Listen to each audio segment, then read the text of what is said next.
குறித்து தெரிந்தெடுத்திருக்கிற ஆண்டவராகிய இயேசு கிறிஸ்துவின் நாமத்தினாலே இந்த நாளின் காலை வேளையிலே கூடி வந்திருக்கிற உங்கள் ஒவ்வொருவரையும் நான் வாழ்த்துகிறேன். पवित्रता के लिए और स्वर्गीय बातों के लिए स्वर्ग के लिए हमें बुलाया उस परमेश्वर के नाम से मैं आपका स्वागत करता हूँ. கர்த்தர் நல்லவர், அவர் நம்முடைய வாழ்க்கையில் நன்மையானவைகளையே செய்கிறவர். प्रभु भला है, वो भला परमेश्वर हमारे लिए वो भलाई को ही करता है. ஒருவேளை நம்முடைய புரிந்து கொள்ளுதலின் குறைவினாலே அநேக நேரங்களில் அவருடைய செயல்களை நாம் அறிந்து கொள்ளுகிறதற்கு தவறுகிறபடினாலே சில காரியங்களை தீமைகள் என்று தப்பு கணக்கு போட்டு விடுகிறோம். कई बार हमारे समझदारी का कमी होने के चलते कई बार परमेश्वर की बातों को हम गलत समझते हैं या हमारे साथ बुराई होता करके हम समझ लेते हैं. என்னை அடித்தாலும் அவர் நல்லதற்கு என்று சொல்லிதான் அடிக்கிறார். अगर परमेश्वर में दंड देता है या मारता है वो हमारे भलाई के लिए वो करता है. என்னை அணைத்தாலும் அவர் நன்மைக்கென்றே அணைக்கிறார். अगर गले में गले लगाता है तो हमारे भलाई के लिए करता है. அவருடைய செயல்களில் எந்த ஒரு செயலும் என்னுடைய ஆவிக்குரிய வாழ்க்கையை அணைத்து போடுகிறதில்லை. उनका जो कार्य हमारे आत्मिक जीवन को कभी बुझाएगा नहीं. ஒரு நாளும் அவருடைய செயல்கள் என்னுடைய ஆவிக்குரிய வாழ்க்கையை அணைத்து போடுகிறதே இல்லை. कभी भी उनके बातें उनके कार्य हमारे आत्मिक जीवन को बंद नहीं करता है. ஒருவேளை என்னுடைய கண்களிலே கண்ணீர் வடியலாம். हो सकता है मेरे आंखों में आंसू बहता हो. என்னுடைய இருதயம் ஒருவேளை சுக்கு நூறாய் உடைந்திருக்கலாம். हो सकता है मेरे हृदय टूटी पड़ी हो. எங்கே போவோம் என்று என்னுடைய கால்கள் ஒருவேளை திகைத்து நிற்கலாம். हो सकता है हम कहां की ओर जाएं, इस बातों से हम शक से भरे होंगे किधर की ओर जाएं. இனிமேலும் வழி இருக்கிறதா என்று விழிகள் பிதுங்கி நிற்கலாம். हो सकता है आगे भी हमारे लिए रास्ता है करके हमारे आंखें तड़पता होगा. எல்லாம் நம்முடைய மாம்சத்தின் சிந்தனைகள் தானே ஒழிய ஆண்டவருக்கோ அவைகள் அனைத்தும் வெளிச்சமானவைகளே.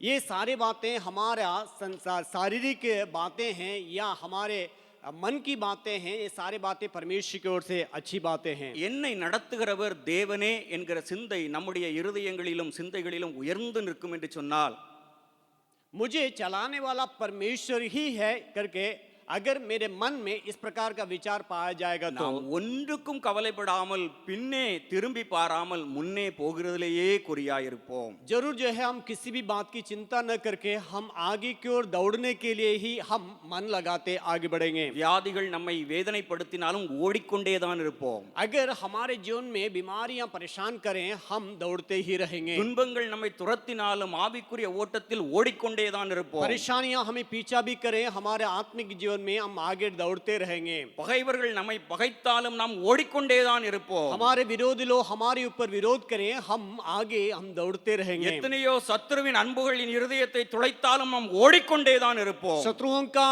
तीर हमें छेदे फिर भी हम आगे बढ़ते रहेंगे. என் ஓட்டத்தை நிறுத்துவதற்கு இந்த உலகத்தில் இருக்கிற எந்த சக்தியாலும் இயலாது. मुझे इस दौड़ को इस दुनिया में रोकने के लिए कोई ताकत नहीं है. தேவனோடு கூட இணைந்திருக்கிற என்னுடைய ஓட்டத்தை நிறுத்துவதற்கு இந்த உலகத்தின் சக்திக்கு எந்த ஒரு இடமும் இல்லை. मेरे परमेश्वर के साथ दौड़ने वाला मेरे दौड़ को रोकने के लिए इस दुनिया में किसी भी ताकत है ही नहीं है. என்னை தடுத்து நிறுத்துகிறதற்கு செங்கடல்கள் இல்லை. मुझे रोकने के लिए कोई लाल समुद्र नहीं है. என்னை தாகம் தீராமல் போகிற அளவிற்கு எனக்கு வனாந்தரமான பாதைகள் இல்லை. मुझे मेरे प्यास को बुझा नहीं सकेगा उस प्रकार का जंगल के मार्ग नहीं है. கசப்பு என்று கண்கள் பார்த்தாலும் அதையும் இனிப்பாய் மாற்றி தருகிற தேவன் என்னோடு கூட வருகிறார் என்பதனாலே நான் முன்னேறி சென்று கொண்டே இருப்பேன். कई बार हम कड़वापन करके सोचते हैं उन वक्तों में भी हमें आनंद में या मिठास लेके आने के लिए मेरे साथ वो परमेश्वर पाया जाता है. இவனால் பயணிக்க முடியாது, எங்கே இவன் பயணித்தால் பார்க்கலாம் என்று உலகம் எண்ணிக்கொண்டிருக்கிற வேளையெல்லாம் என் கால்கள் நடந்து கொண்டே இருக்கும். कई बार इस दुनिया सोचता होगा कि हम कहां किस प्रकार ये चलेगा आगे बढ़ेगा, उस वक्त में भी मेरे पैरें आगे बढ़ते रहेगा. என்னுடைய கரங்கள் என் இயேசுவின் பிடியில் இருக்கிறது. मेरे हाथ परमेश्वर को यीशु मसीह के हाथ में हैं. என்னுடைய பாதங்கள் அவருடைய பாதங்களை தொடர்ந்து கொண்டிருக்கிறது. मेरे पांव उनके पांव को पीछा कर रहा है. எனவே நாம் பயப்பட வேண்டிய அவசியமில்லை. इसलिए मुझे डरने की कोई जरूरत नहीं है. பயப்பட வேண்டிய அவசியமில்லை. डरने की कोई जरूरत नहीं है. கண்களை மூடி आंखें बंद करते हुए ஆண்டவருடைய சமூகத்தை நோக்கி பார்ப்போம். परमेश्वर की उपस्थिति की ओर देखेंगे. தெரிந்த ஒரு மலையாள பாடல், जिस मलयालम गीत को हम जानते हैं, ஒருவேளை நீங்கள் அறிந்திருப்பீர்கள் என்று சொன்னால் என்னோடு கூட சேர்ந்து இணைந்து பாடுங்கள். अगर हो सके आप जानते होंगे तो मेरे साथ मिलकर गाइए. வன் வினைகள் வன்னிடுகில் வலையுலகில் என் ஹிருதயம் வல்லவன் நீ என்ன பயம் வன்னிடுமோ பின்னே பயம். தேவனோடு கூட நாம் இணைந்து இருக்கும் பொழுது நாம் பயப்பட வேண்டிய அவசியம் இல்லை. परमेश्वर के साथ अगर मिलकर रहेंगे हमें डरने की कोई जरूरत नहीं है. வன்வினைகள் வன்னிடுகில் வலயுகையில் என் ஹிருதயம்.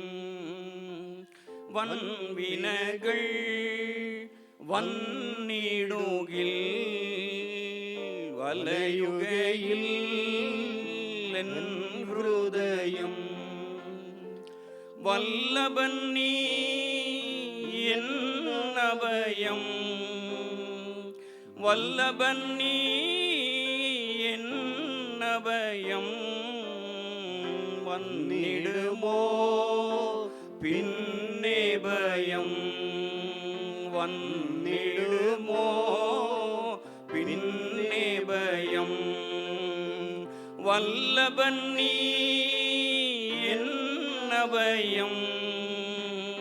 வல்லபன் நீ என் அபயம்.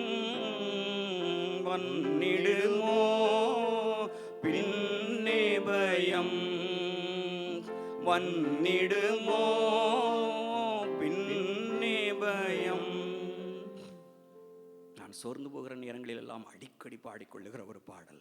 जब कभी मैं निराश होता हूँ उस समय में इस गीत को मैं गाते रहता हूँ. படுக்கையில் இருக்கும் பொழுதெல்லாம் பலமுறை இந்த பாடல்களினால் என் கண்களை நினைத்திருக்கிறேன். मेरे बिस्तर में जब कभी मैं रहता कई दिन इस गीत को गा करके मेरे आंखों को आंसुओं से भिगाता था. மீண்டும் மீண்டும் பாடுவேன். बार बार गाता था.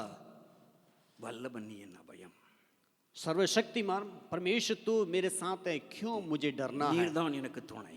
तू ही मेरा संगी है, साथ रहने वाला है. உலகம் என்னை கைவிட்டு விடும் போல, जब दुनिया छोड़ देता मुझे, மனிதர்கள் விட்டு விடுவார்கள் போல, इस दुनिया के लोग मुझे छोड़ते समय में, ஆவியை அடக்கி வைத்திருக்கும் தேகம் கூட விடை கொடுத்து விடும் போல, आत्मा को थामे रहने वाला इस देह भी इसको छोड़ते समय में நீர் என்னோடு கூட இருக்கிறீர். तू मेरे संग रहता है. பயம் என்னை ஆட்கொள்ளாதபடி பாதுகாத்துக் கொள்ளும். डर मेरे ऊपर प्रभुता न करने के लिए तो அதே தேவன் உங்களை பார்த்து சொல்லுகிறார், वही परमेश्वर आपको देकर के यूं कहता है, பயப்படாதே, डरो मत, திகையாதே, डरो मत, நான் உன் தேவன், मैं तेरे परमेश्वर हूँ, நான் உன் தேவன், मैं तेरे परमेश्वर हूँ, நான் உன் வலது கரை பிடித்து உன்னை நடத்துவேன், मैं तेरे दाहिने हाथ पकड़ करके तुझे अगुवाई करूंगा, நான் உனக்கு உன்னை குறித்து யோசித்திருக்கிற முடிவுகளெல்லாம் நன்மைக்கு ஏதுவானவைகளே, तुम्हारे लिए मैं जो विचार करता हूँ वो सारी बातें भलाई के लिए है, எல்லாம் நன்மையாய் முடியும். सारी बातें भलाई के लिए ही होगा. கலங்காதே. चिंता मत कर. பரிசுத்தமுள்ள பிதாவே, पवित्र परमेश्वर நீர் எங்களோடு கூட இருக்கிறீர். तू हमारे संग है, எங்கள் மத்தியில் பேசும். हमारे मध्य में बातचीत कर. இயேசு கிறிஸ்துவின் மூலம் ஜெபிக்கிறோம் நல்ல பிதா. यीशु मसीह के नाम से मांगते हैं पिता, आमीन. ஆமென்.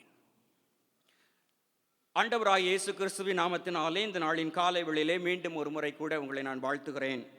इस सुबह के वक्त में आप सबों को मेरे यीशु मसीह के नाम से मैं आपको नमस्कार करता हूं. இந்த நாளின் காலை வேளையிலும் கர்த்தருடைய வார்த்தையை பகிர்ந்து கொள்ளும்படியாக கர்த்தர் எனக்கு தந்த இந்த நல்ல தருணத்திற்காக நான் முதலாவது ஆண்டவருக்கு நன்றி செலுத்துகிறேன். इस सुबह के वक्त में परमेश्वर के वचन से कुछ बातों को आपके साथ बांटने के लिए मुझे मौका मिला. परमेश्वर को धन्यवाद देते हैं. நான் மீண்டும் மீண்டும் என்னுடைய வாயினால் மறுபடி சொல்லுகிற ஒரு காரியம், கர்த்தர் நல்லவர், அவர் நன்மையானவைகளையே நம்முடைய வாழ்க்கையில் செய்கிறார். हमेशा मैं इस बात को कहता हूं, परमेश्वर भला है, वो हमारे लिए भलाई को ही करेगा. ஆராதனையின் வேளையில் அருமையான ஒரு ஆண்டவருடைய குணத்தை நாம் தியானித்தோம். जरूर जो है आराधना के समय में परमेश्वर के एक अच्छा गुण को हम लोगों ने अध्ययन किया. ஒருவேளை யோவான் எழுதின சுவிசேஷம் 17ஆம் அதிகாரத்திலே நாம் வாசித்து பார்ப்போம் என்று சொன்னால் 22வது வசனத்திலே, यूहन्ना रचित समाचार 17वें अध्याय उसका 22वें वचन को जब पढ़ते हैं, நீர் எனக்கு தந்த மகிமையை நான் அவர்களுக்கு கொடுத்தேன் என்று ஆண்டவராய் இயேசு கிறிஸ்து சொல்லுகிறார்.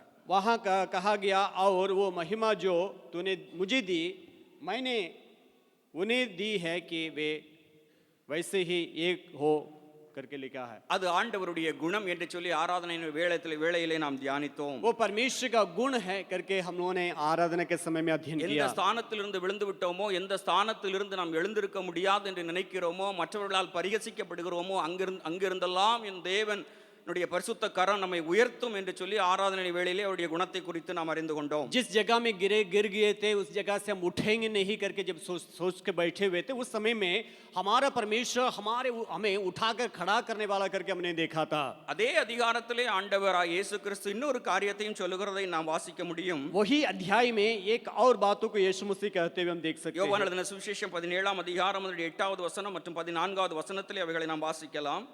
यूहन्ना सुसमाचार 17वें अध्याय उसका 8वें पद उसका 18 पद में इस बातों को देख सकते हैं. மகிமையை மாத்திரம் அவர் மனிதர்களுக்கு கொடுத்து விடவில்லை, ना केवल महिमा को ही केवल दिया है मनुष्यों நீர் के लिए. எனக்கு கொடுத்த வார்த்தைகளை நான் அவைகளுக்கு கொடுத்தேன் என்று சொல்லி ஆண்டவர் சொல்லுகிறார். तूने जिस वचन को मेरे हाथ में दिया था उस वचनों को भी उन लोगों को मैंने दिया था करके लिखा அந்த है. வார்த்தைகள் அவர்களை எப்படியாய் மாற்றிற்று என்பதையும் 14வது வசனத்திலே ஆண்டவர் தெளிவாய் விளக்கமுறை எழுதி उन வைத்திருக்கிறார். वचन किस प्रकार उनके अंदर परिवर्तन को लाया करके उस जगह में लिख करके रखा है. நான் உம்முடைய வார்த்தையை அவர்களுக்கு கொடுத்தேன், मैं उनको तेरे वचन को दिया था. நான் உலகத்தான் அல்லாதது போல அவர்களும் உலகத்தார் அல்ல.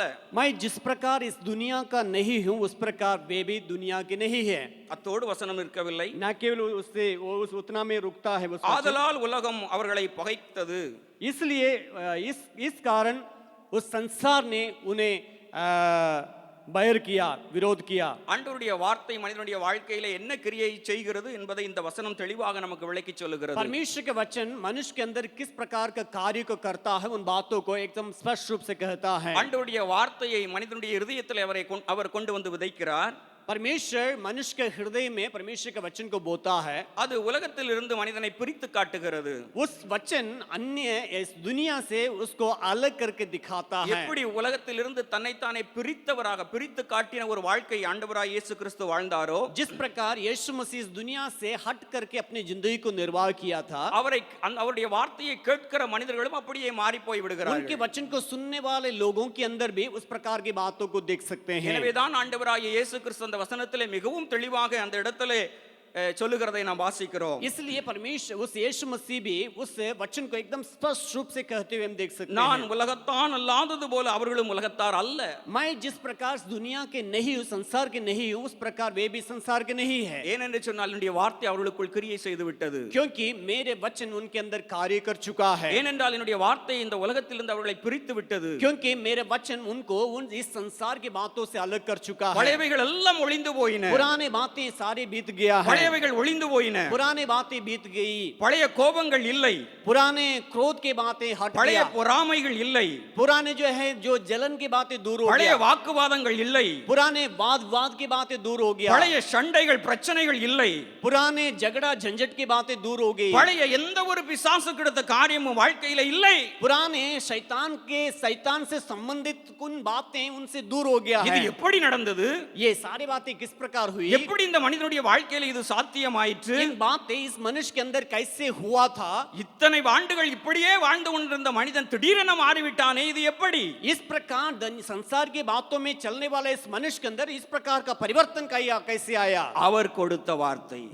उसने जिस वचन को दिया था उस वचन के चलते, அவர் கொடுத்த வார்த்தை. उसके वचन के द्वारा தேவனுடைய ஆலயத்திலே ஆண்டவருடைய வார்த்தையை கேட்கும்படியாக கூடி வந்திருக்கிற அருமையான தேவனுடைய ஜனமே, परमेश्वर के आराधनालय में वचन को सुनने के लिए आए हुए मेरे प्रियजनों, தேவனுடைய வார்த்தைக்கு உங்களுடைய இருதயத்தின் வாசல் திறக்கும் என்று சொன்னால் உங்களுடைய வாழ்க்கையில இந்த காரியம் தான் நடைபெறும். अगर परमेश्वर के वचन के लिए आपका हृदय का दरवाजा खोलेंगे, इस प्रकार के कार्य आपके जीवन में भी होगा. லிதியாவுடைய இருதயத்தை திறந்தது போல நீங்கள் உங்களுடைய இருதயத்தை திறந்து கொடுப்பீர்கள் என்று சொன்னால் உங்களுடைய வாழ்க்கையிலும் இதுதான் நடைபெறும். लिदिया जिस प्रकार जो अपने हृदय को खोले उसी प्रकार आप भी खोलेंगे, आपके जीवन में भी कार्य होगा. பிசாசுனுடைய காரியங்கள், சத்துருவின் காரியங்கள் உங்களை விட்டு பறந்து போய்விடும். शैतान की बातें, शत्रु की बातें जो है आपसे दूर उड़ करके चले जाएगा. அவர்கள் உலகத்தார்கள் அல்ல என்கிற ஒரு சான்றிதழ் தேவனிடத்திலிருந்து நம்மை தேடி வரும்.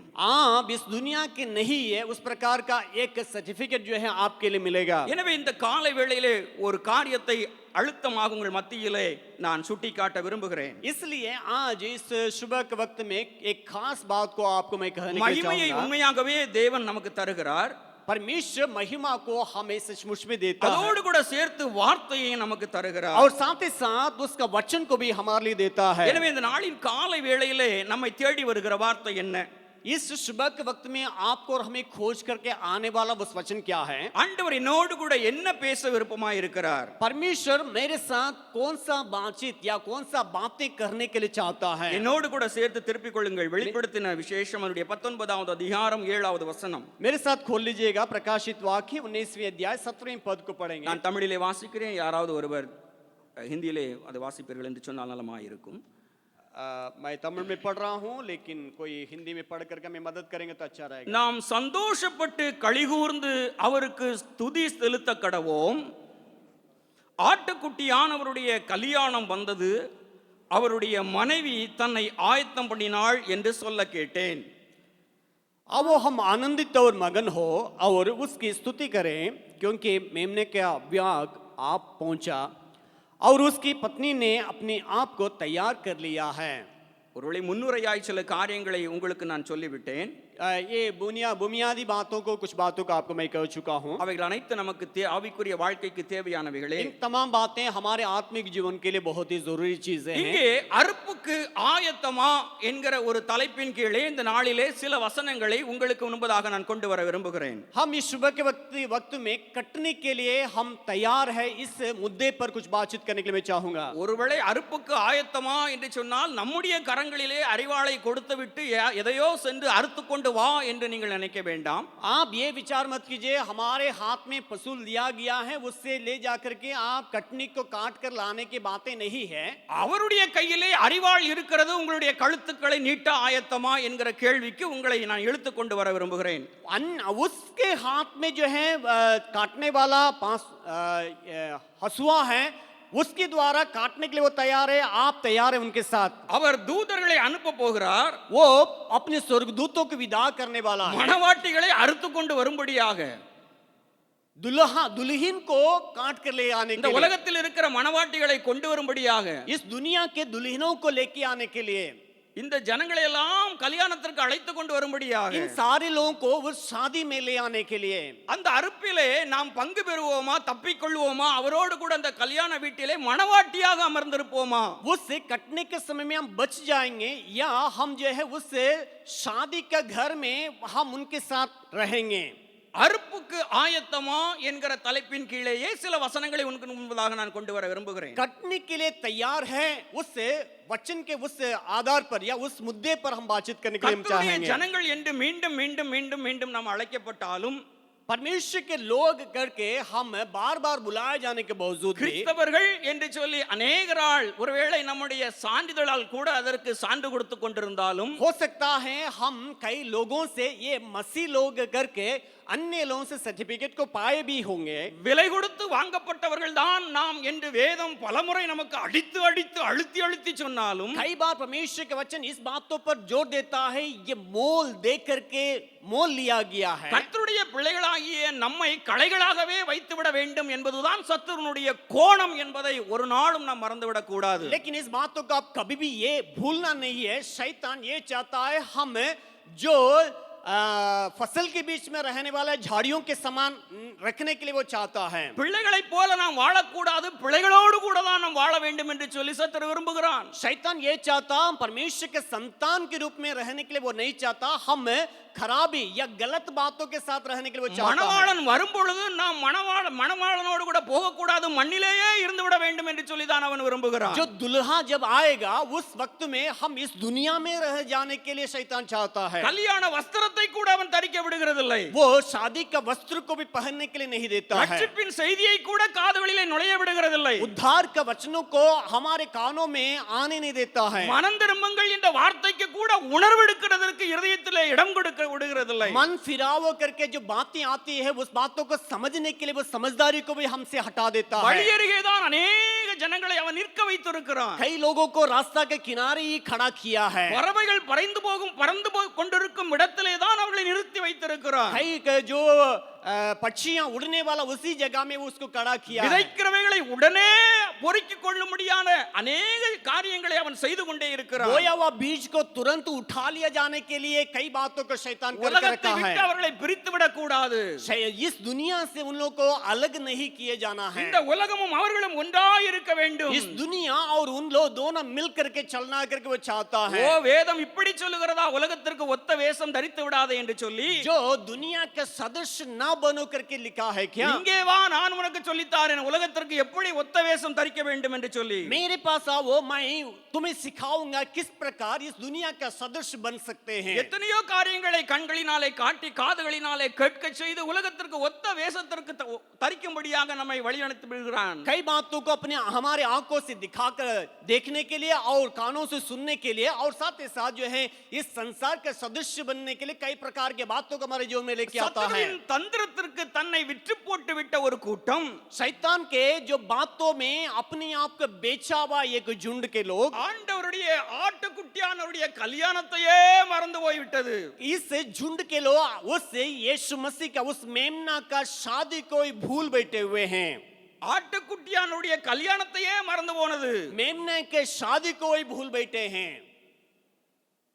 எனக்கு அருமையான தேவனுடைய मेरे ஜனமே, प्रिय परमेश्वर के लोगों, நம்முடைய வாழ்க்கை இன்று அறுக்கப்படும் என்று சொன்னால் हो सकता आज ही हम काटे जाएंगे तो இந்த புது வருடத்தின் முதல் ஞாயிற்றுக்கிழமை அன்றும் இப்படி பேசிக் கொண்டிருக்கிறாரே என்று சொல்லி யோசிக்க வேண்டாம். शायद आप सोचते होंगे, ये मत सोचिएगा कि अरे पहले साल का पहला सप्ताह में इस प्रकार काटे जाने के बातें को कहते हैं।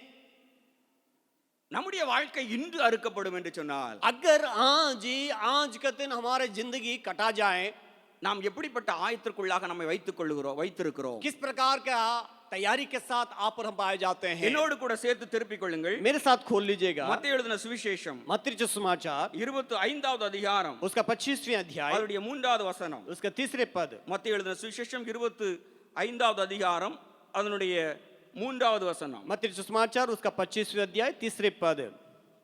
3, 4 2 வசனங்களை நான் வாசிக்கிறேன். तीसरा और புத்தி चौथा। இல்லாதவர்கள் தங்கள் தீவெட்டிகளை எடுத்துக்கொண்டு போனார்கள், என்னையோ கூட கொண்டு போகவில்லை. புத்தியுள்ளவர்கள் தங்கள் தீவெட்டிகளோடு கூட தங்கள் பாத்திரங்களில் எண்ணெயையும் கொண்டு போனார்கள். मूर्खों ने अपने मसाले तो ली परंतु अपने साथ तेल नहीं लिया, परंतु समझदारों ने अपने मसाले के साथ अपनी कुपियों में तेल भी भर लिया। ஒருவேளை ஆண்டவருடைய கல்யாணத்திலே நாம் பங்கேற்க வேண்டும் என்றால் நாம் கடைபிடிக்க வேண்டிய 3 காரியங்களை இந்த காலை வேளையிலே உங்களுக்கு நான் சுட்டிக்காட்ட விரும்புகிறேன். अगर प्रभु का उस शादी में हम शामिल होना है, 3 बातों को आपके सामने आज लेके आने के लिए मैं चाहूंगा। கலைகளாக நாம் காணப்பட்டு விடக் கூடாது என்று சொன்னால் நாம் கடைபிடிக்க வேண்டிய 3 காரியங்களை உங்களுக்கு முன்பதாக நான் கொண்டு வர हम விரும்புகிறேன். झाड़ी जैसे नहीं रहना है, इसलिए हम 3 बातों को हमारे जीवन में करना, उन बातों को आपके सामने लाने के அதிலே लिए मैं முதலாவது चाहूंगा। ஒரு காரியம், நாம் கன்னிகைகளோடு கலந்திருந்தால் மாத்திரம் போதாது, கையிலே எண்ணெய் இருக்க வேண்டும். न केवल हम उन कुमारियों के साथ मिलकर रहना पर्याप्त नहीं है, हमारे साथ मसाले के साथ तेल का भी जरूरत நான் है। தேவ ஜனத்தோடு கூடத்தான் இருக்கிறேன். जरूर जो है हम परमेश्वर के लोगों के साथ ही रहते हैं। தேவ ஜனத்தோடு கூடத்தான் இருக்கிறேன். परमेश्वर के लोगों के साथ ही रहता தேவ हूँ। ஊழியர்கள் வாழுகிற இடத்திலே தான் இருக்கிறேன். परमेश्वर के सेवकगण पाए जाने वाले जगहों पर हम रहते हैं। தேவனுடைய இடத்திலே தான், தோட்டத்திலே தான் நான் இருக்கிறேன். परमेश्वर के उस बगीचा के अंदर में ही रहता हूँ। என்னை சுற்றிலும் அவருடைய வேலி இருக்கிறது और उनके मेरे साथ चारों ओर जो है उस बाड़ा बांधा गया என்று है। ஒருவேளை நாம் நினைத்துக் हो கொண்டிருக்கலாம். सकता है इस प्रकार आप सोच के बैठे होंगे, ஆனாலும் लेकिन அறுவடை உங்களை பிரித்து விடும் என்பதிலே கவனம், அதிக எச்சரிக்கையோடு வாழ வேண்டியது அவசியம். कटनी आपको अलग कर देगा, इस बातों को भूलेगा नहीं, उसमें सतर्क रहने की जरूरत है। இங்கே ஒரு காரியம் தெளிவாய் எழுதப்பட்டிருக்கிறது. यहाँ एक वचन, एक बात है साफ साफ लिखी गई है। புத்தியுள்ளவர்கள் தங்கள் தீவெட்டிகளோடு கூட தங்கள் பாத்திரங்களில் எண்ணெயையும் கொண்டு போனார்கள். समझदारों ने अपनी मसाले के साथ अपनी कुपियों में तेल भी भर लिया करके लिखा है। ரட்சிப்பின் பாத்திரத்தை எடுத்துக்கொண்டு கர்த்தரை தொழுது கொள்ள வேண்டும் என்பது உண்மைதான். उद्धार का कटोरा लेकर के परमेश्वर के नाम को महिमा करना तो जरूरी है। ஆனால் புத்தி இல்லாத ஜனங்களை ரட்சிப்பு இல்லாத வழிக்கு சத்துருவானவன் வழிநடத்தி கொண்டு போகிறதை இந்த உலகத்திலே நாம் பார்க்க முடியும். जो ना समझी लोगों को जो उद्धार के बातों से दूर ले जाने वाला शत्रु कार्य करता है, इस बातों को भूलना அவர்கள் नहीं யார்? है। பாத்திரங்களில் எண்ணெய் இல்லாமல் அங்கே தேவனுடைய ஆலயத்திலே அமர்ந்திருப்பார்கள். कई लोग जो हैं इस प्रकार पाए जाते हैं, परमेश्वर के भवन में मसाले हैं लेकिन उसमें बिना तेल के हैं, ரட்சிக்கப்படாமலேயே தேவனுடைய ஆராதனையிலே பங்கெடுத்துக் கொண்டிருப்பார்கள். बिना उद्धार पाए परमेश्वर के आराधना में भाग लेते हैं। பாவ மன்னிப்பு என்றால் என்ன, மன்னிப்பு என்றால் என்ன, மனம் திரும்புதல் என்றால் என்ன என்பதை குறித்து அறிவில்லாமலேயே, அதை அறிந்தும் அதை செயல் வடிவிலே கொண்டு வராமலேயே தேவனுடைய ஆலயத்திலே அமர்ந்திருப்பார்கள். पाप का क्षमा क्या है, उद्धार का अनुभव क्या है, उन बातों को ना समझे लोग भी परमेश्वर का आराधना करते हैं। ஒருவேளை இவர்கள் கன்னிகைகளோடு கூட கலந்திருக்கலாம். हो सकता है इन कुंवारियों के साथ मिलकर के रहते भी होंगे। உலகத்தினால் ஒருவேளை அடையாளம் காணக்கூடாதவர்களாக கூட இருக்கலாம். हो सकता है संसार के लोग आपको नहीं पहचानते भी होंगे। தேவனுடைய ஆலயத்திலிருந்து வெளியே வருவதனால எல்லாரும் தேவனுடைய பிள்ளைகள் என்று சொல்லி தான் உலகம் பார்த்து கொண்டிருக்கும். हो सकता है संसार आपको इस प्रकार देखता होगा, आप भवन से, परमेश्वर के भवन से निकलने के चलते ये भी एक विश्वासी है, परमेश्वर के संतान करके देखता होगा। ஆனால் வேதம் தெளிவாய் சொல்லுகிறது, தேவனுடைய இருதயத்தின் அந்தரங்கங்களை அறிந்திருக்கிறார் என்று சொல்லி. लेकिन परमेश्वर के वचन बतलाती है मनुष्य का हृदय को जांच कर जानने वाला परमेश्वर है। அவருடைய பார்வைக்கு மறைவான சிருஷ்டி ஒன்றுமே இல்லை என்று சொல்லி வேதம் சொல்லுகிறது. उनकी आंखों के सामने सारे नंगा है, அவருடைய பார்வைக்கு சகலமும் நிர்வாணமாய் இருக்கிறது என்று வேதம் उनकी சொல்லுகிறது. आंखों के नजरिया में सारे नंगा दिखता है। அவருக்கு முன்பதாக ஒன்றையும் நாம் மறைக்க முடியாது. उनके सामने कुछ भी बातों को हम छिपा नहीं सकते எனவே हैं। முதலாவது ஒரு காரியத்தை நான் சுட்டிக்காட்ட விரும்புகிறேன். इसलिए मैं पहले एक बात को आपको दिखाने के लिए मैं चाहूंगा, கன்னிகைகளோடு கலந்திருக்கிறோம், அது மாத்திரம் போதாது. हम उन कुंवारियों के साथ मिलकर रहते हैं, ये पर्याप्त नहीं है। நம்முடைய கைகளிலே எண்ணெய் இருக்கிறதா? क्या हमारे मशालों में तेल पाया जाता है? இல்லை, நான் தேவன் ரட்சிக்கப்பட்ட ஒரு மனிதனோடு கூட சேர்ந்து நானும் வயலில் இருக்கிறேன். हो सकता है आप एक उद्धार पाए व्यक्ति के साथ खेत में पाए जाते हैं। எப்படி வயல்ல இருந்தாலும் ஒருத்தன் தான் போவான். अगर खेत में भी हम पाए जाते हैं, एक ही जन जो है நான் उठा लिया ரட்சிக்கப்பட்ட जाएगा। ஒரு மனிதனோடு கூட சேர்ந்து வேலை செய்து கொண்டிருக்கிறேன். मैं एक उद्धार पाया व्यक्ति के साथ सेवा करता हूँ। வேதம் தெளிவாய் சொல்லுகிற ரெண்டு பேர் வயலில் இருப்பார்கள். परमेश्वर के वचन साफ बतलाती है, दो जन खेत में रहेंगे। ஒருத்தன் மனம் திரும்புறவன் இருப்பான், ஒருத்தன் மனம் திரும்பாதவன் இருப்பான். एक जो है उद्धार पाया भी रहेगा और उद्धार पाए बिना एक जन भी रहेगा। இந்த மனுஷன், இந்த மனம் திரும்புற மனுஷனுக்கு எவ்வளவு உதவி செஞ்சுக்கிட்டு இருக்கான். ये मन फिराया हुआ व्यक्ति के लिए जो मन नहीं फिराया, ये कितना मदद किया है। ஐயோ, இந்த மனுஷன் இந்த ஊழியனுக்கு எவ்வளவு உதவி செய்றான். ये व्यक्ति जो है ये सेवक के लिए कितना मदद किया है। வேர்வை சிந்த அவன் மாவரைச்சு கொடுத்துக்கிட்டு वो இருக்கான். जो है अपने पसीना बहा करके चक्की पीसता है। வேர்வை சிந்த வயல்ல உழைச்சிக்கிட்டு இருக்கான். वो पसीना बहा करके खेत में काम कर रहा है। அதனால ரொம்ப வேலை செய்யறப்பா நீ. वो बहुत तुम काम करते हो भाई। யான் தோட்டத்துல தான் வேலை செய்யற. जरूर जो है परमेश्वर के लिए काम करते हो, சத்துருடைய வேலையில இல்ல. तुम शैतान के कार्य नहीं करते हो। ஏன் தோட்டத்துக்குள்ள தான் இருக்க நீ? मेरे उस बगीचा में रहते हो, ஏன் வேலைக்குள்ள தான் இருக்கிற. मेरे कार्य बातों में अंतर्गत में रहते हो। ஆனா நீ செய்கிற வேலை உன்னை காப்பாற்றாது.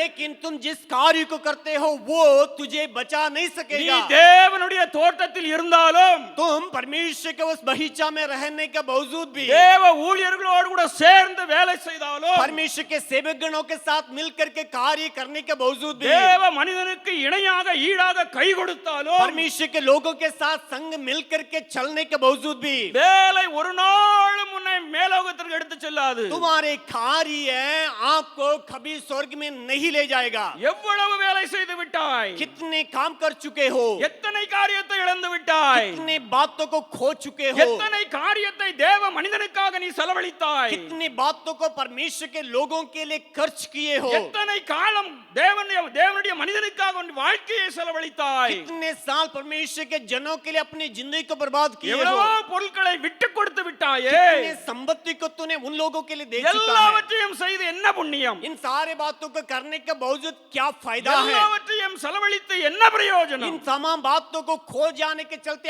आपको क्या फायदा நீ है। மனம் திரும்பாதபடியினாலே அனைத்தும் குப்பையாய் போனது, तुम मन ना फिराने के चलते तमाम बातें कूड़ा बन गया है, நீ ரட்சிக்கப்படாதபடியினாலே அனைத்தும் குப்பையாய் போனது, तुम उद्धार पाए बिना रहने के चलते तमाम बातें कूड़ा बन गया है, நீ தேவனுடைய வயலிலே செய்த வேலை அவ்வளவு வீணாய் போனது, तो परमेश्वर का उस खेत में किया हुआ बातें व्यर्थ हो चुका है। ஒரு பாடல் உண்டு, வாழ்நாளை எல்லாம் வீழ்நாளாய் வருத்தத்தோட கழிப்பது ஏன், கூடுவிட்டே உன் ஆவி போனால் கூட உன்னோடு வருவது எது. एक इस प्रकार एक गीत है, तुम्हारे जिंदगी को सारे बातें कर करके खत्म भी कर जाए, जब तुम इस शरीर को छोड़ करके जाओगे, வாழ்நாளை எல்லாம் வீணாளாய் வருத்தத்தோடே கழிப்பது ஏன்? வாழ்நாளை எல்லாம் வீணாளாய் வருத்தத்தோடே கழிப்பது ஏன்? வந்தவர் பாதம் சரணடைந்தால் வாழ்வித்து உன்னை சேர்த்து கொள்வார். வந்தவர் பாதம் சரணடைந்தால்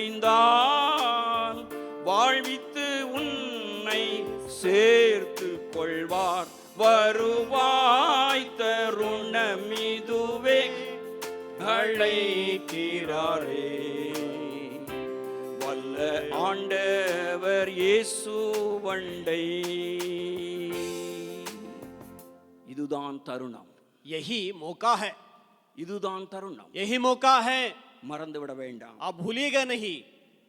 பிரசங்கியின் புத்தகம் सबोपदेशक की पुस्तक 8வது அதிகாரம் उसके 8वें அதுல अध्याय 10வது வசனத்திலே ஒரு காரியத்தை நாம் வாசிக்க முடியும். उसका 10वें वचन में हम इस बात को देख सकते हैं। என்னோடு கூட சேர்த்து திருப்பிக் கொள்ளுங்கள். मेरे साथ खोल लीजिएगा பிரசங்கி அது 8:10. सबोपदेशक की पुस्तक 8वें अध्याय 10। வேதம் தெளிவாய் சொல்லுகிறது, परमेश्वर का वचन साफ बतलाती है। ஞானி தெளிவாய் எழுதி वो வைத்திருக்கிறார். ज्ञानी बहुत ही साफ ढंग से लिख कर रखा है। இங்கே வேதம் என்ன சொல்லுகிறது? यहाँ परमेश्वर वचन क्या बतलाती है? பரிசுத்த ஸ்தலத்திற்கு போக்குவரவு செய்த துன்மார்க்கர் அடக்கம் பண்ணப்பட்டதை கண்டேன். पवित्र स्थान से निकल कर போக்குவரவு செய்த துன்மார்க்கர் அடக்கம் பண்ணப்பட்டதை கண்டேன். पवित्र स्थान में से जो आने जाने वाला दुष्ट लोग दफनाए गए बातों को मैंने देखा।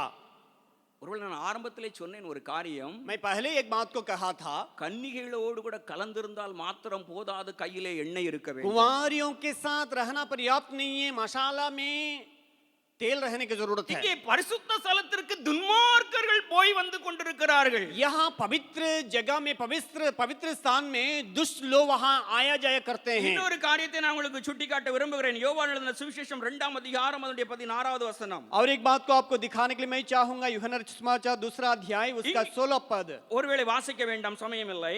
उसको पढ़ने की जरूरत नहीं है। இங்கே பிதாவினுடைய வீட்டை வியாபார வீடாக மாற்றி விட்ட ஒரு ஜனங்கள் எங்கள் பிதாவினுடைய வீட்டிலே இருக்கிறார்கள். यहाँ परमेश्वर के उस भवन को जो व्यापार का घर बना दिया है। எப்படிப்பட்ட ஜனங்கள் தேவனுடைய ஆலயத்திலே காணப்படுகிறார்கள்? किस प्रकार के लोग परमेश्वर के भवन में पाए जाते हैं? ஆனால் நான் வாசிக்கும் பொழுதெல்லாம் என்னை ஆச்சரியப்பட வைத்த ஒரு வசனம். इस वचन को जब कभी मैं पढ़ता हूं मैं अचंभा करता हूं। என்னோட சேர்த்து திருப்பிக் கொள்ளுங்கள். எசேக்கியேல் தீர்க்கதரிசியின் புத்தகம் 8வது அதிகாரம் அதனுடைய 6வது வசனம். इज़ेकियेल नबी के पुस्तक उसका 8वें अध्याय का उसका 6 पद को நான் அதை पढ़ेंगे। வாசித்து காண்பிக்க விரும்புகிறேன். मैं उस बातों को पढ़ करके सुनाने के लिए चाहूंगा। எசேக்கியேல் தீர்க்கதரிசன புத்தகம் 8வது அதிகாரம் அதனுடைய 6வது வசனம். इज़ेकियेल उसका 8वें अध्याय उसका 6 पद। அவர் என்னை நோக்கி, மனுபுத்திரனே, அவர்கள் செய்கிறதை காண்கிறாயா? என் பரிசுத்த ஸ்தலத்தை விட்டு என்னை தூரமாய் போகும்படி பொண்டியான இஸ்ரவேல் வம்சத்தார் இங்கே செய்கிற மிகுந்த அருவருப்புகளை காண்கிறாய் அல்லவா என்று சொல்லுகிறார். तब उसने मुझसे कहा, हे मनुष्य के संतान, क्या तू देखता है कि ये लोग क्या कर रहे हैं? इज़राइल का घराना क्या ही बड़े घृणित काम यहाँ करता है। இங்கே ஒரு காரியம் முற்றி விட்டதை நாம் பார்க்க முடியும். एक बात जो है ऊपर तक पहुंच गया, उस बातों को हम देख सकते ஒரு हैं। காரியம் இங்கே வளர்ந்து விட்டது. एक बात जो है बढ़ते बढ़ते ऊंचे स्थान में पहुंच गया தேவனுடைய है। ஆலயத்திற்குள்ளே துன்மார்க்கருடைய போக்குவரவு இருந்தது. परमेश्वर के भवन में दुष्ट लोगों का आना जाना रहता था। யோவான் 2:16 வாசிக்கிறோம், தேவனுடைய ஆலயத்திலே வியாபாரம் அங்கே தொடங்கி இருந்தது. यूहन्ना सुसमाचार 2 अध्याय 16वें पद में देखते हैं, वहां परमेश्वर के भवन में व्यापार शुरू हो गया था। ஆனால் இங்கே ஒரு காரியம் மிகவும் ஆச்சரியமாய் ஒரு காரியம் எழுதப்பட்டிருக்கிறது, நடந்து விட்டது. लेकिन यहाँ एक आश्चर्य करने वाली बात हो चुका है, इस बात को हम देख அது सकते என்ன? हैं। என் பரிசுத்த ஸ்தலத்தை விட்டு என்னை தூரமாய் போகும்படியான ஒரு காரியம். मेरे पवित्र स्थान से मुझे दूर करने के लिए कार्य हो गया है।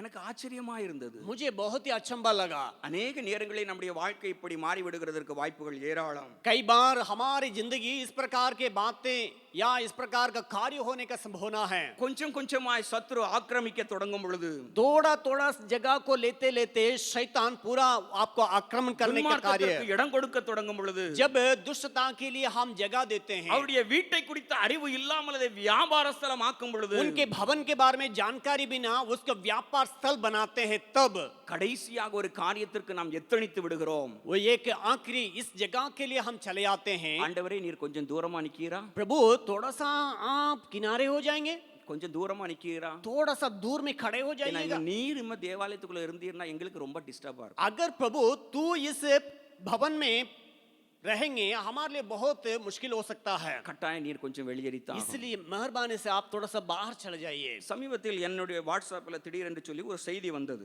मेरे व्हाट्सएप में एक संदेश आया।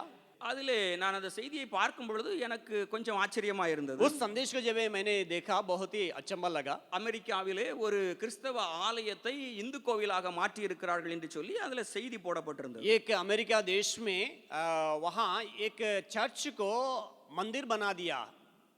நான் அதை பார்த்த பொழுது எப்படி நடந்து விட்டது என்று சொல்லி யோசித்தேன். मैंने उसको जब देखा ये किस प्रकार हो चुका है। அந்த ஆலயத்திற்குள்ளே ஜனங்களுடைய வருகை நின்று குறைந்த பொழுது, जब उस भवन में, परमेश्वर के भवन में लोगों का आना जाना जब कम हुआ, தேவனுடைய ஆலயத்திலே தேவனை ஆராதிக்க ஜனங்கள் மறந்த பொழுது, जब परमेश्वर के भवन में लोग आराधना करने के लिए जब भूल बैठे, ஊழியர்களும் தங்களை தேவனுடைய ஆலயத்திலிருந்து தூரமாக்கி கொண்ட பொழுது, जब परमेश्वर के जन या परमेश्वर के सेवकगण परमेश्वर का भवन से जब दूर हो गए, சத்துருவுக்கு தேவனுடைய ஆலயத்தை பறித்துக் கொள்வது மிகவும் எளிதாயிற்று.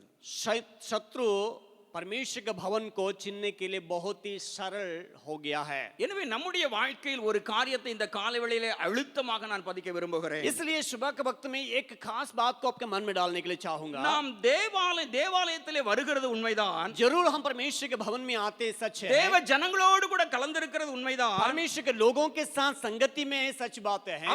ஆனால் நம்முடைய குணநலங்கள் எல்லாம் கன்னிகைகளுக்குள்ளே குணநலங்கள், மணவாட்டிகளுக்குள்ளே குணநலங்களுக்கு, தேவ ஜனங்களுக்குள்ள குணநலங்களுக்கு ஒத்திருக்கிறதா என்பதை ஆராய்ந்து பார்க்க வேண்டியது அவசியம். हमारे गुण क्या उनका उस कुमारियों के साथ या परमेश्वर के लोगों के जो गुणों के साथ मेल खाता, इस बातों को समझने की जरूरत ஒரு है। கூட்டத்தார் பாதையில் கிடக்கிற அடிபட்டு கிடக்கிற மனிதனை கூட பாராமல் பரிசுத்த ஸ்தலத்துக்கு ஓடி வந்து கொண்டிருந்தார்கள். एक झुंड के लोगों को देखते हैं जो रास्ता में घायल किए गया उस व्यक्ति को देखने के बावजूद भी परमेश्वर के भवन में आए हुए लोगों को देख सकते हैं। ஒரு தேவையுள்ள ஜனங்களை பாராமலேயே தேவாலயத்திற்கு வந்து கொண்டிருந்தார்கள். जरूरतमंद लोगों को देखे बिना परमेश्वर के भवन में आ जाते हैं। தேவாலயத்திலும் பெரியவர் எங்கே இருக்கிறார் என்று அறிந்து கொள்ள முடியாமலேயே தேவாலயத்துக்கு வந்து கொண்டிருந்தார்கள். जो परमेश्वर के भवन से बड़े जहां रहते हैं उस बातों को जानकारी बिना परमेश्वर के भवन में लोग आते हैं। ஆண்டவர் சொல்லுகிறார் தேவாலயத்திலும் பெரியவர் இங்கே இருக்கிறார். जो परमेश्वर का भवन है उससे बढ़कर के बड़े एक यहाँ हमारे बीच में है। அவர்களுக்கு தேவாலயம் தான் பெரிதாய் தெரிந்தது, தேவன் தெரியவில்லை.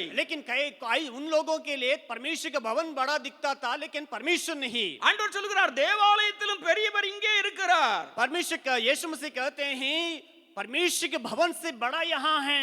अनेक நேரங்களிலே தேவாலயத்திலும் பெரியவரை நாம் பார்க்கிறதே இல்லை. लेकिन कई बार हम परमेश्वर के भवन से बढ़कर के या बड़े हैं उनकी ओर हम ताकते அவர் नहीं எங்கே हैं। இருக்கிறார் என்கிறதை அதிகமாக அறிந்து கொள்கிறதற்கு நாம் முயற்சிக்கிறதில்லை. वो कहां पर है इस बातों को समझने के लिए, खोजने के लिए भी हम तैयार नहीं होते हैं। அதை தெரியாமலேயே அறியாமலேயே அவரை ஆராதிக்க வந்து விடுகிறோம். उनको समझे बिना, जाने बिना उनको आराधना करने के लिए हम चले जाते हैं। இந்த காலை வேளையிலே நாம் நம்மை நாமே ஆராய்ந்து பார்ப்போம். सुबह के वक्त में हम अपने आप को जांच के देखेंगे। நாம் ஒருவேளை ஆலயத்திலே தேவ ஜனங்களோடு கூட அமர்ந்திருக்கலாம். हो सकता है परमेश्वर के लोगों के साथ परमेश्वर के भवन में बैठे हो। எல்லாரும் புறப்பட போகிறார்கள், கடைசி காலம் ஒலிக்க போகிறது, நானும் போய்விடுவேன் என்கிற சத்தத்திற்கு ஆயத்தமாக ஒருவேளை தேவனுடைய ஆலயத்திலே கன்னிகைகளோடு கூட தேவ பிள்ளைகளோடு கூட அமர்ந்திருக்கலாம். हो सकता है परमेश्वर के लोगों के साथ उन कन्याओं के समान जो है, उन लोगों के समान जो है, उन कुमारियों के समान आप भी बैठे होंगे। जब परमेश्वर का उस यीशु मसीह का आगमन आएगा मैं भी उड़ के जाऊंगा। ஆனால் வசனத்தின்படியான வாழ்க்கை ரட்சிப்பு என்னுடைய வாழ்க்கையிலே இருக்கிறதா?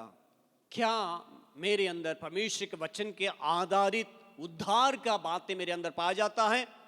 எண்ணெய் இல்லை என்று சொன்னால் அதிலே ஒரு பிரயோஜனமும் இல்லை. अगर तेल नहीं है उससे कोई फायदा नहीं है। கன்னிகைகளோடு நீங்கள் கலந்திருக்கிறது மாத்திரமல்ல, கையிலே எண்ணெய் இருக்கிறதா நீங்கள் ரட்சிக்கப்பட்டிருக்கிறீர்களா, அபிஷேகம் பெற்றிருக்கிறீர்களா, தேவனுடைய தேவனுடைய பரிசுத்த அந்த பரலோகத்திற்குள்ளே பிரவேசிக்கிறதற்கு ஆயத்தமா இருக்கிறீர்களா, அந்த காலை வேளையிலே நாம் ஆராய்ந்து பார்க்க வேண்டியது அவசியம். सुबह के वक्त में हम अपने को जांचने की जरूरत है। उन कन्याओं के साथ, उन कुंवारियों के साथ बैठे हुए आप और हमारे हाथों में तेल पाया जाता है, इस बातों को समझने की जरूरत है। இரண்டாவது ஒரு காரியத்தை நான் உங்களுக்கு சுட்டிக்காட்ட விரும்புகிறேன். दूसरा एक बात को आपको मैं दिखाने के लिए என்னோடு கூட चाहूंगा। சேர்த்து திருப்பிக் கொள்ளுங்கள். மத்திய எழுதின சுவிசேஷம் 13வது அதிகாரம். मत्ती सुसमाचार उसका 13वां अध्याय, 13வது அதிகாரம் 13वां अध्याय 29வது வசனத்தை நான் வாசிக்கிறேன். उसका 29वें पद को मैं पढ़ रहा हूं। 29, 30 இரண்டு வசனங்களை நான் வாசிக்கிறேன். 29 और 30वें पद को पढ़ रहा हूं। அதற்கு அவன், வேண்டாம், களைகளை பிடுங்கும் பொழுது நீங்கள் கோதுமையும் கூட வேரோடே பிடுங்காதபடிக்கு இரண்டையும் அறுப்பு மட்டும் வளர விடுங்கள். அறுப்பு காலத்தில் நான் அறுக்கிறவர்களை நோக்கி, முதலாவது களைகளை பிடுங்கி அவைகளை சுட்டரிக்கிறதற்கு கட்டுகளாக கட்டுங்கள், கோதுமையையோ என் களஞ்சியத்தில் சேர்த்து வையுங்கள் என்பேன் என்று சொன்னான் என்றார். उसने कहा, ऐसा नहीं न हो कि जंगली दाने के पौधे बटोरते हुए उनके साथ गेहूं भी उखाड़ लो। कटनी तक दोनों को एक साथ बढ़ने दो, और कटनी के समय मैं काटने वालों से कहूँगा, पहले जंगली दानों के पौधे बटोर कर जलाने के लिए उनके गट्ठे बांध लो, और गेहूं को मेरे खेतों में इकट्ठा करो। ஒருவேளை இந்த உண்மையின் முழு காரியங்களையும் முழுவதையும் வாசிப்பதற்கு சமயம் இல்லாதபடினாலே கடைசி இரண்டு வசனங்களை மாத்திரம் நான் சுருக்கமாக வாசித்தேன். इन तमाम बातों को पढ़ने के लिए हमारे पास समय नहीं है, इसलिए उन दो वचन को केवल मैंने पढ़ा था। அவைகள் நாம் அறிந்தவைகளே, நம்முடைய மனதிலே ஓடிக்கொண்டிருக்கிற காரியம்தான். इन वचनों को जानते हैं, ये बातें हमारे मन में दौड़ते रहता है। இதற்கு ஒரு இரண்டாவதாக ஒரு சிறிய தலைப்பு கொடுக்க விரும்புகிறேன். इसको दूसरा एक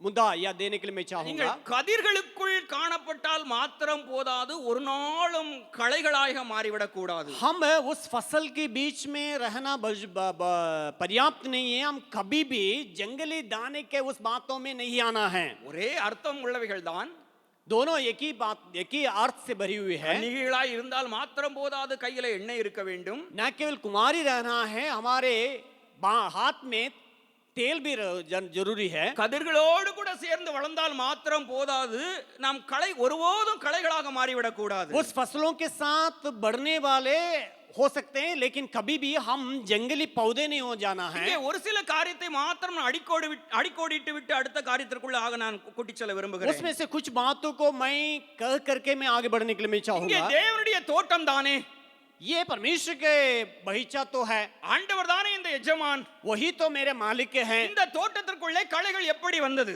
इस बगीचा के अंदर जंगली बातें कैसी आई? நாம் எப்படி விழிப்புள்ளவர்களாய் இருக்க வேண்டும் என்று வேதம் தெளிவாக நமக்கு வலியுறுத்தி காட்டுகிறது. हम किससे कैसे एकदम जागृति रहना है, इस बातों को यहाँ देखते हैं। நாம் விழித்திருக்கிற நேரம் நாம் மறந்து விடுவோம் என்று சொன்னால், விழித்திருக்க மறந்துடுவோம் என்று சொன்னால், எந்த நேரத்தில் நாம் நித்திரை செய்கிறோமோ அந்த நேரத்தை சத்துரு பயன்படுத்தி விடக்கூடும். जागते रहने के लिए अगर हम भूल जाएंगे, शैतान कभी भी हमारे बीच में कार्य कर सकता है। இங்கே கோதுமை தான் விதைக்கப்பட்டது. जरूर जो है यहाँ गेहूं बोया गया था। 25வது வசனத்திலே நாம் தெளிவாக அதை வாசிக்கிறோம். उसका 25वें वचन में हम साफ साफ पढ़ते हैं, அந்த சத்துரு மனுஷர் நித்திரை பண்ணுகையில் அவனுடைய சத்துரு வந்து கோதுமைக்குள் களைகளை விதைத்து விட்டு போனார்கள். जब लोग सो रहे थे तब बैरी आकर गेहूं के बीच में जंगली बीज बो करके चला गया। நம்முடைய ஆவிக்குரிய வாழ்க்கையின் நித்திரை சத்துருவுக்கு வழியை திறந்து கொடுக்கிறது. हमारी आत्मिक नींद या सोने के बातें शैतान को कार्य करने के लिए मौका दे देता है। ஒருவேளை ஒரு நாள் தானே வேதம் வாசிக்காமல் இருக்கிறேன், என்ன நடந்து விட போகிறது? एक ही दिन तो बाइबल पढ़ा नहीं हूं, ஒரு क्या हो நாள் தானே जाएगा? ஜெபிக்காமல் இருக்க போகிறேன், என்ன நடந்து விட போகிறது? एक ही दिन तो प्रार्थना नहीं करता हूं, उससे क्या होने वाला है? ஆனால் வேதம் சொல்லுகிறது தேவாலயத்துக்கு வரும்போது கூட ஆவியின் ஏவுதலினால் தேவாலயத்துக்கு வந்தார்கள் என்று சொல்லிதான் அவர்களை அடையாளம் காட்டி கொடுக்கிறது. लेकिन बाइबल बतलाती है परमेश्वर के अगुवाई को प्राप्त करके ही परमेश्वर के भवन में आए करके சிமியோனை उनको குறித்து दिखाता அப்படித்தானே है। வேதம் சொல்லுகிறது. शिमियोन के बारे में इसी प्रकार परमेश्वर का वचन ஆவியின் बतलाती है। ஏவுதலினாலே அவன் தேவாலயத்துக்கு वो போகிறான். परमेश्वर का प्रेरणा पा करके परमेश्वर के भवन में आया। நம்முடைய வாழ்க்கையும் அப்படித்தான் வர வேண்டும். हमारी जिंदगी भी उसी प्रकार होना है। கொஞ்ச நேரம் கூட நாம் அசந்து விடுவோம் என்று சொன்னால் अगर थोड़ा देर भी हम ऐसे रह जाएंगे, சத்துரு அதை பயன்படுத்தி விடுகிறான். शैतान उसको मौका ढूंढ करके उसका कार्य करता அது है। எந்த ஒரு காரியமா இருந்தாலும் சரி, वो कोई भी काम क्यों न हो, அது கையில் இருக்கிற மொபைலா இருந்தாலும் சரி, हो सकता है आपके हाथ में रहने वाला मोबाइल क्यों न நாம் हो, பார்க்கிற தொலைக்காட்சியா இருந்தாலும் हो சரி, सकता है हम जिस टेलीविजन को देखते हैं वो क्यों न हो, வாசிக்கிற புத்தகமா இருந்தாலும் சரி, हो सकता है हम पढ़ने वाला किताब क्यों न हो, பேசிக் கொண்டிருக்கிற பழகிக் கொண்டிருக்கிற நபர்களா இருந்தாலும் हो சரி, सकता है जिससे बातचीत करते हैं संपर्क में हैं उन व्यक्ति क्यों न हो, எப்பொழுது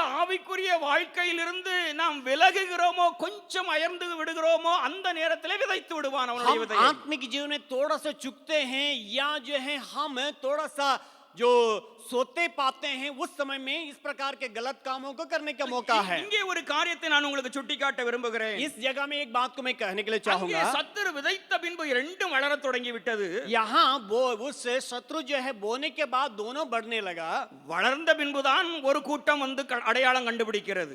और बढ़ जाने के बाद ही एक झुंड के लोग आकर के उसको पहचान रहे हैं। விதைக்கும் போது தெரியல, அதான் தூங்கிட்டாங்களே. वो बोते समय में पता नहीं क्योंकि ये सो गए, விதைக்கும் போது கண்டுபிடிக்கல. बोते समय में इन लोगों ने पहचाना नहीं। அவர் செக்யூரிட்டி வச்சிருந்தவர் தூங்கிட்டார். जिस वॉचमैन को लगाया था, पहरेदार को लगाया था, वो सो गया था। உள்ள வந்தாச்சு. अब जो है अंदर तो आ चुका है, விதைச்ச பிறகும் பார்க்க முடியல. अब बोझ बोने के बावजूद भी देखा नहीं, ஏன்னா விதை தான் மண்ணுக்கு கீழே இருக்குது. क्योंकि सारी बीज जो है मिट्टी के अंदर था। மண்ணுக்கு கீழே இருக்கிற விதை கண்ணுக்கு ஒரு நாளும் தெரியாது. मिट्टी के भीतर रहने वाला बीज आंखों के नजर में नहीं आता है, ஆனா கொஞ்சம் கொஞ்சமா தான் தன்னுடைய குணத்தை காட்ட ஆரம்பிக்கிறது. धीरे धीरे ही उसका गुण को प्रकट करता है। அது வளருகிறது, वो बढ़ता है, வளருகிறது. बढ़ता है, வளரும் போது வித்தியாசம் தெரிகிறது. जब बढ़ता है फर्क दिख रहा है। ஐயோ, இந்த மனிதனுக்கும் அந்த மனிதனுக்கும் வித்தியாசம் தெரிகிறது. इस मनुष्य और उस मनुष्य में फर्क दिखता है। இவனை இங்கே யார் விதைத்தது? इस व्यक्ति को यहाँ किसने बोया, இந்த மனிதனை யார் விதைத்தது? इस व्यक्ति को यहाँ पर किसने बोया, இந்த தோட்டத்திற்குள்ளே இவனை யார் விட்டது? इस बगीचा के अंदर किसने लेके आया, இது என் எஜமானுடைய தோட்டம் அல்லவா? ये मेरे मालिक का बगीचा है, இது என் தேவனுடைய தோட்டம் ये அல்லவா? परमेश्वर के बगीचा है। இதற்குள்ளே எப்படி வந்தான் சத்துரு? इसके अंदर शैतान किस प्रकार आया, கொஞ்சம் கொஞ்சமாக தன்னுடைய கிரியையை ஆரம்பிக்கிறானே. ये धीरे धीरे अपने स्वभाव को प्रकट करता है, தன்னுடைய குணத்தை वो வெளிப்படுத்துகிறானே. अपने स्वभाव को प्रकट करता है, தன்னுடைய வார்த்தையை வெளிப்படுத்துகிறானே. अपने बार वचनों को प्रकट करता है, பக்கத்தில் இருக்கிற கதிர்களுக்கும் தனக்கும் வித்தியாசத்தை உண்டு பண்ணி காட்டுகிறானே. बगल में रहने वाला फसल और अपने को जो भिन्नता को दिखाता है। இதையெல்லாம் அங்கே இருக்கிற வேலைக்காரன் பார்க்கிறான். इन तमाम बातों को वहाँ रहने वाला सेवक देखता है, ஓடி வருகிறான் वो ஆண்டவரிடத்தில். दौड़ के आता है वो मालिक के पास, ஓடி வருகிறான். वो दौड़ के आता है, அவனுக்கு வருத்தம். उनको बहुत तकलीफ लगा। தங்கள் தான் தூங்கினது உண்மைதான், जरूर जो है वो तो सोया था, காவாமல் போனது உண்மைதான், उसको देखा नहीं, ये सच बात है, பராமரிக்காமல் விட்டது वो உண்மைதான். देखभाल नहीं किया, सच बात है। ஆனால் சத்துரு வந்தபோது அதை பொறுத்துக் கொள்ள மனதில்லை. लेकिन शत्रु शैतान जब उसके अंदर आया, विरोधी जब आया, उसको बर्दाश्त करने के लिए इसके पास बर्दाश्त करने के बात नहीं है। தோட்டத்திற்குள் ஒருவன் சத்துரு உலாவும் போது பார்க்க அவனுக்கு பிடிக்கவில்லை.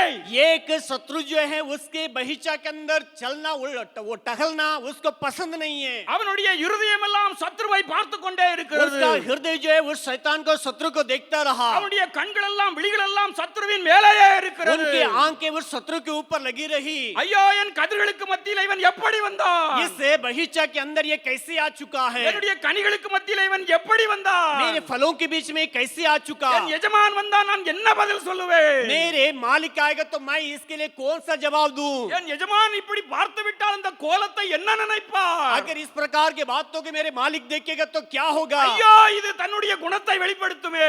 ये जो है सचमुच में इसका गुण को तो प्रकट करेगा ही। ஐயோ இது களை என்று காணப்படுமே. ये जंगली दाना करके पहचान में आ ஓ जाएगा। நான் பிடுங்கி போட வேண்டும். जरूर जो इसको उखाड़ना है, ஓ நான் பிடுங்கட்டும். इसको उखाड़ फेंकना है। நான் தூங்கும் பொழுதுதான் ஏதோ நடந்திருக்கிறது. मैं जब सोया हुआ था उसी वक्त में इस प्रकार की बातें हो चुकी है। இப்பொழுது என்னால் தூங்க முடியவில்லை. अब जो है मैं सो नहीं पाता हूँ। இப்பொழுது எனக்கு தூக்கம் வரவில்லை. अब जो है मुझे नींद नहीं आ रहा என்னுடைய है। வெளிகளெல்லாம் சத்துரு உலாவுகிறானே.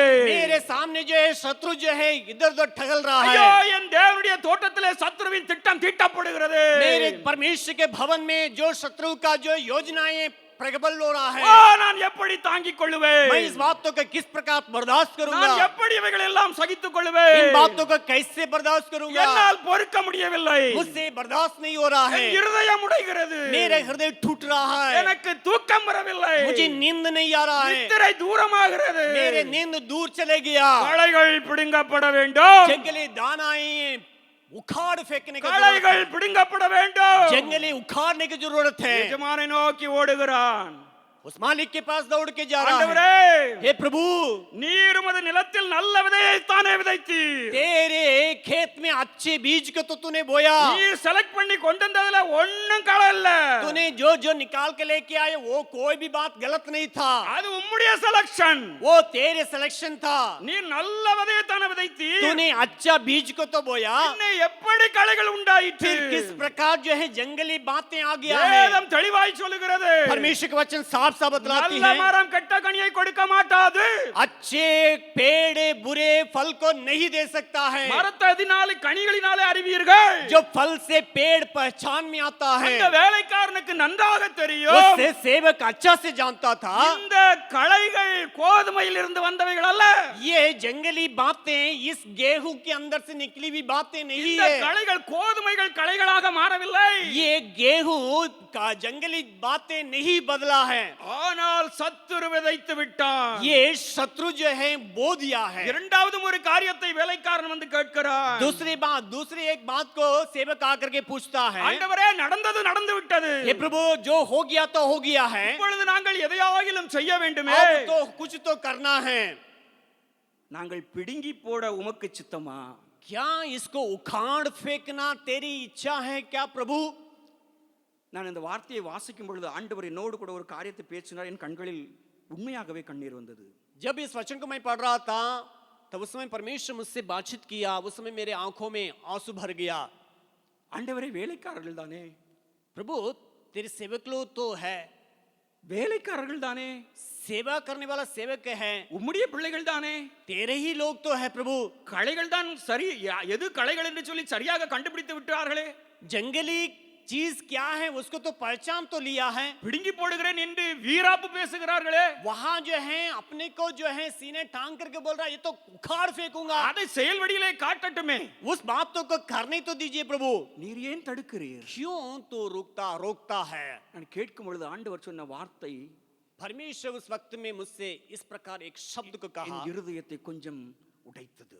उस बातें उस शब्द मेरे हृदय को तोड़ डाला। ஆண்டவர் என்ன சொன்னார்? परमेश्वर क्या कहा? 29வது வசனத்தை எல்லாரும் திருப்பி வைத்துக் கொள்ளுங்கள். उसका 29वें पद को निकाल कर रख लीजिएगा सारे लोग। 29வது வசனம் மத்தேயு எழுதின சுவிசேஷம் 13வது அதிகாரம் 29வது வசனம். मत्ती समाचार 13वें अध्याय उसकी 29वें पद को निकाल कर रख लीजिएगा। அதற்கு அவன் उसने कहा வேண்டாம், ऐसा नहीं, களைகளை பிடுங்கும் போது நீங்கள் கோதுமையையும் கூட வேரோட பிடுங்காதபடிக்கு இரண்டையும் அறுப்பு மட்டும் வளர விடுங்கள். ऐसा ना हो कि जंगली दाने के पौधे बटोरते हुए उनके साथ गेहूं भी उखाड़ लो।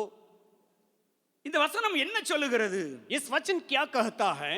உங்களுக்கு வெளியிலே களைகள் தெரிகிறது. आपके बाहर जो है उस जंगली बातें दिखता है। எது எது கோதுமை எது களை என்று நீங்கள் அடையாளம் கண்டு கொண்டீர்கள். आप गेहूं क्या है और जंगली पौधे क्या है पहचान में तो आपके मालूम हो गया है। ஆனால் அது பூமிக்கு கீழே அந்த கோதுமையோடு கூட சில தொடர்பு வைத்திருக்கிறது. लेकिन इस जंगली पौधे उस गेहूं के जो जड़ के साथ जो है संगति रखता है, संबंध है। ஒருவேளை அந்த கோதுமையை களையாக அது மாற்றவில்லை. जरूर जो है उस गेहूं का पौधा को जंगली पौधा जो है जंगली पौधा जैसे बनाया तो नहीं, ஆனா என்னைய இழுத்தா அவனை இழுத்துட்டு தான் போவேன். जरूर अगर मुझे उखाड़ोगे मैं उसको भी उखाड़ के जाऊंगा। நீ என்னைய புடுங்கினா அவனையும் புடுங்குவேன். अगर तुम मुझे उखाड़ोगे मैं उसको भी उखाड़ूंगा। ஏன் மேல கைய வச்சா கோதுமை மேல நான் கைய வைப்பேன். अगर मुझ पर हाथ रखोगे मैं उस गेहूं के ऊपर हाथ रखूंगा। நீ களைன்னு என்னைய நினைச்சா நான் விளைச்சலையா கை வைப்பேன். मैं तू जो है मुझे जंगली पौधा करके समझोगे मैं तेरे फसल के ऊपर हाथ लगाऊंगा। எப்படி புடுங்குறியா? क्या तुम मुझे उखाड़ोगे? தைரியம் இருக்கா? क्या हिम्मत है? இப்ப சொல்லு.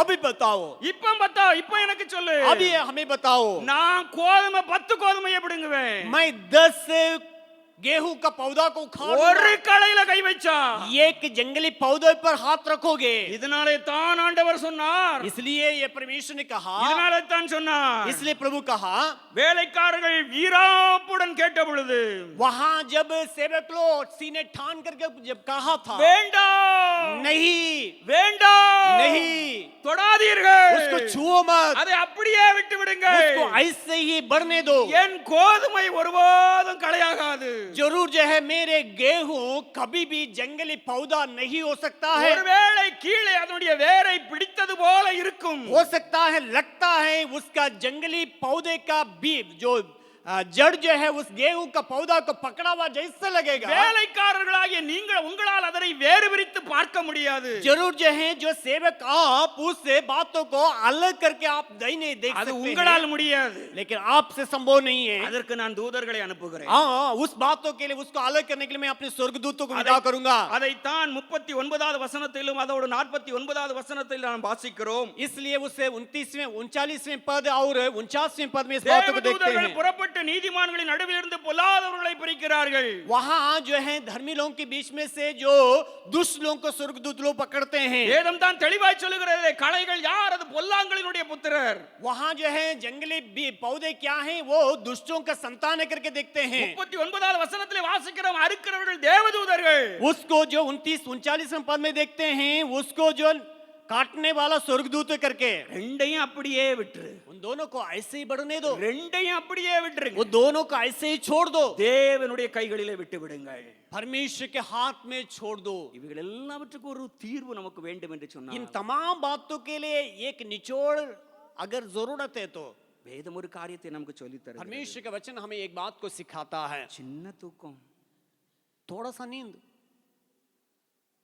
கொஞ்சம் தூக்கம், थोड़ा सा नींद கடைசி வரைக்கும் சத்துருவை வச்சுக்கிட்டு தான் இருக்கணும்.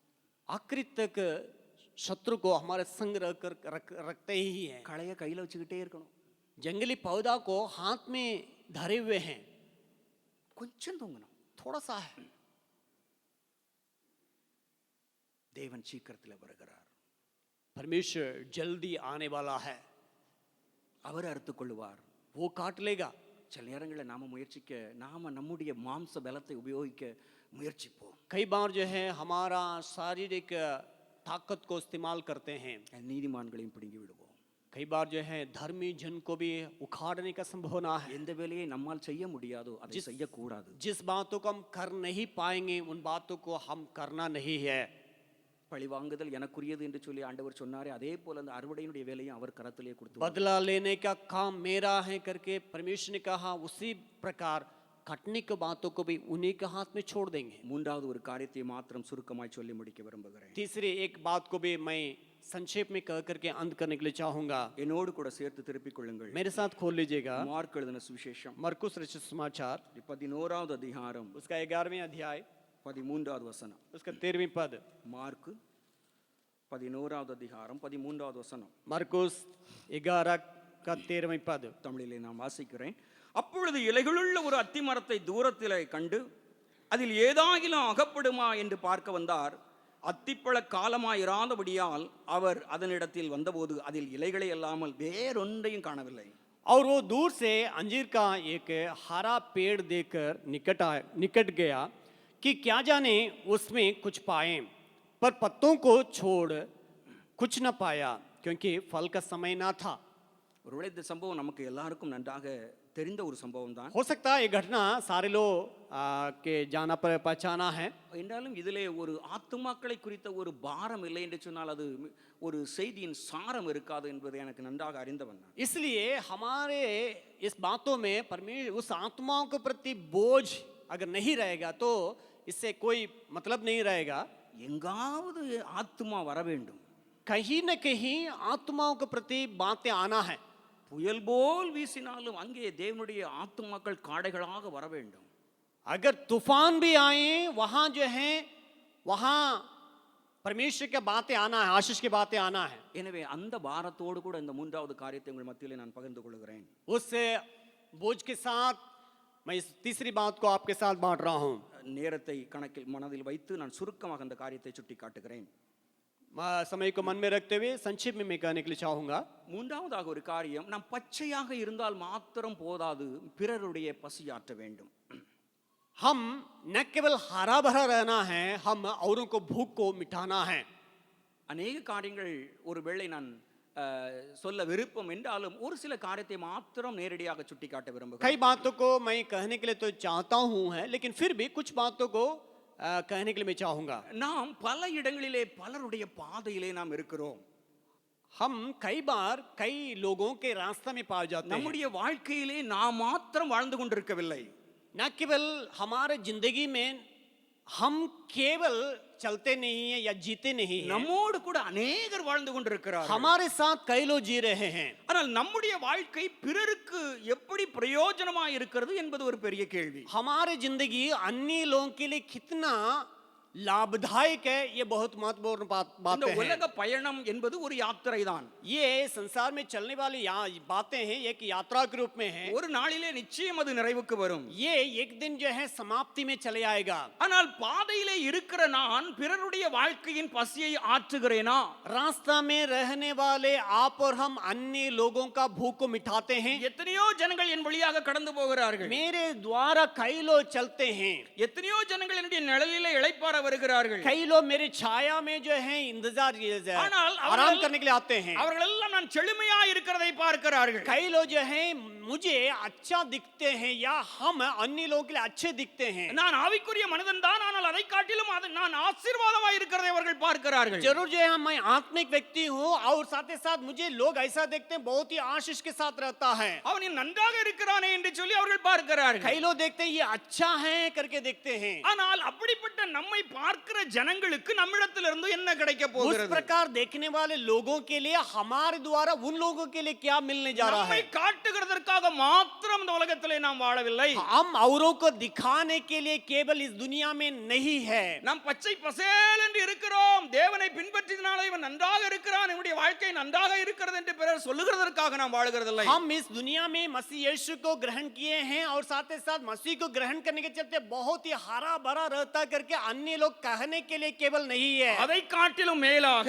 उससे बढ़ करके இந்த மரத்திலிருந்து எனக்கு இது கிடைத்தது, इस पेड़ से मुझे इस प्रकार का फायदा हुआ, இந்த மனிதனுடைய வாழ்க்கையிலிருந்து எனக்கு இது கிடைத்தது, इस व्यक्ति के द्वारा इस व्यक्ति के जिंदगी के द्वारा इस प्रकार के இந்த फायदा हुआ, மனிதர் எனக்காக ஜெபித்தார், இந்த காரியத்தை நான் பெற்றுக்கொண்டேன், इस व्यक्ति ने प्रार्थना किया, इस व्यक्ति के द्वारा इस बातें मैंने प्राप्त किया, என்னோடு கூட இந்த மனிதர் கொஞ்ச நேரம் பேசினார், இதயத்தில் இருந்த துக்கம் எல்லாம் பறந்து போயிற்று. उस व्यक्ति मेरे साथ थोड़ा देर बातचीत किया, मेरे हृदय का दुख दूर हो गया. பாதையில் நிற்கிற நாம் பிறருக்காக என்ன செய்து கொண்டிருக்கிறோம்? रास्ते में खड़े हुए आप और हम अन्य लोगों के लिए क्या करते हैं? எத்தனையோ ஆத்துமாக்கள் நம் வழியாக கடந்து போய் கொண்டிருக்கிறது. कई आत्मा लोग जो है कई लोग जो है हमारे बातों में हमारे रास्ते में गुजर के जाते हैं.